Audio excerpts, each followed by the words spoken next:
What's good, guys? It's your boy Lamar. So from my last post, for me speaking about me being just frustrated about the violations and things that's on my MVR, and that's how it's affecting me from getting stable work, even though it was 3 years ago. But I do have a speeding ticket for 3 years ago and like child support violations, which hurting me now. But someone asked me how did I get my CDLs for free. All right, so I'm in Central Florida. All right, in Central Florida, they have a place called Career Source. It's a career center. You can walk in there. They give you a certain agent to help guide you. But the moment you walk in there, they have about 20, 30 computers, and they'll have someone come over there and walk you through and clean up your resume. That's the first thing. Secondly, you're going to meet with your recruiter or whatever you want to call them. They're going to ask you a bunch of questions, ask you what you want to do. Here's the things that we offer, what you want to do. I went in there and stated that I wanted to get my CDL.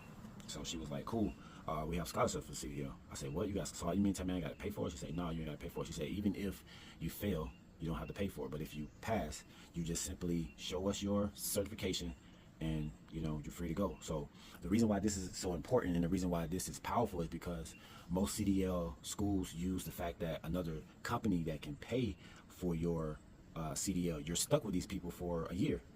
And what they tend to do is not pay you what you truly earn. So they're going to use it on the simple fact that they gave you your pay for your schooling. So most people are making $600 and $700 their first year, still struggling, and you don't have to go that route. Now you need to make sure you're looking at all of your make sure you calculate all of your miles and all that stuff so you can know exactly how much you get paid, exactly how much they say they're going to take out each week or each month, and then you can do it that way. But most people don't have that intellect unless you get burnt a few times and realize that you've been played. But going this route, getting a scholarship from Career Source, you can, the moment that you get out of school, you can choose whatever company that you want to go to and then start your career that way. For me, I went to go to a smaller company, but I went to Warner first for like a month. I went to Warner and then I had a family member pass away, and I left. I didn't leave, but I didn't go back.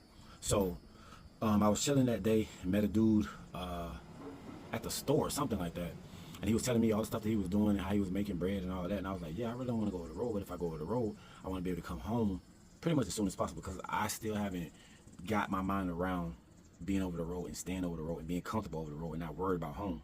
So I ended up getting with this guy, and we was doing car hauling, and so car transports. And that was my first thing. So I mean, that was after the dang, what was I saying? After, what's my first company I went to? Warner, I'm sorry.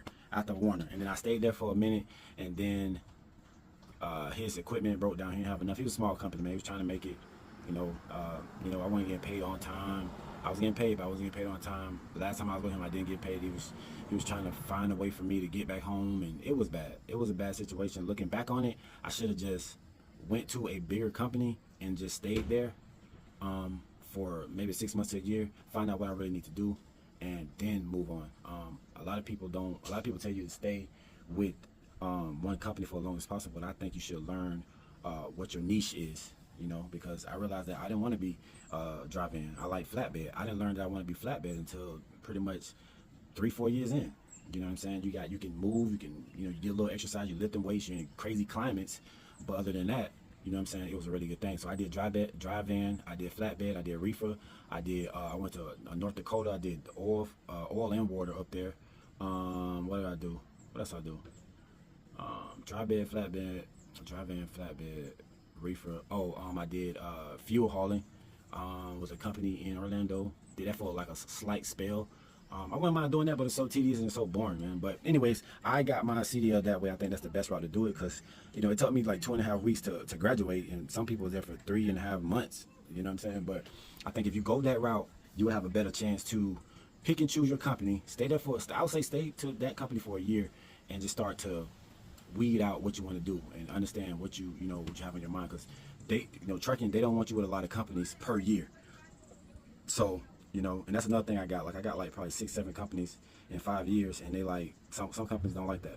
So and also I have my hazmat, I have my tankers, I have my twit card, and I may do my doubles and triples, but I don't know. I think for me, I may try to get out of trucking, especially with the they have these these semi trucks driving themselves now. So I was thinking about going into, you know, a trade, or, you know, my brother just got into welding. I was thinking about doing being an electrician, or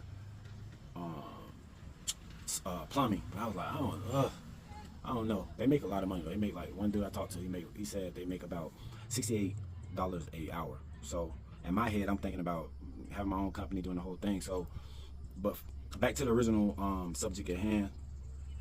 Don't be tricked by going into these schools, getting trapped with a company. They paying you less. You can't pay your bills, but you stuck with these people for a year, and now you're upset with the game. A lot of people don't give you this. A lot of people don't try to help. It seems like when it comes to trucking, you know, and our people, we just want each other to suffer and not help each other move forward. Looking back on it, I should have just suffered a little bit and stayed with a couple of companies. But like I said, man, I got hit with a speeding ticket 3 years ago, and that's hurting me right now for making some real money. There's some real money being local, but you can make over $100,000 being local, but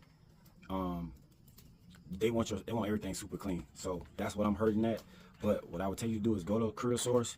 You can get your CDL Class A, and I got my forklift license as well, which helped me along the way, because right now I'm doing forklifting and driving box truck, but that's just for now until I find something, unless I go back over the road. So that's how I got my CDL paid for free.